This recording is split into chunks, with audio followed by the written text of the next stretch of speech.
In this video, we're gonna check if it is possible to install a GCam on the Redmi A7 Pro. And in order to check that, we're gonna go to the Play Store, and we will have to download an app that is called GCam, which is an app that in which we can check if it is possible to get a dedicated GCam version for this phone. It is also possible to get GCam made for another smartphone, for a different smartphone. This can be a different Xiaomi, Redmi, or Poco smartphone as well, which is something that we can do in case there is no dedicated GCam version for Redmi A7 Pro.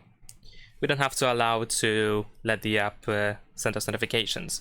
Now over here we can see that the dedicated GCam version for this phone is not ready yet, and we can also see that unfortunately there is no compatibility. So it seems that it is not possible to get a dedicated GCam version for this phone.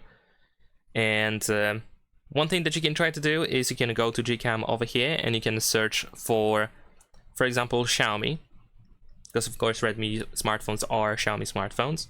And then you can try to download GCam for a different smartphone, but since it is not compatible, I assume it is just not going to work at all. Maybe it's going to be very buggy and just probably not usable. So that is pretty much it. Leave a like and subscribe.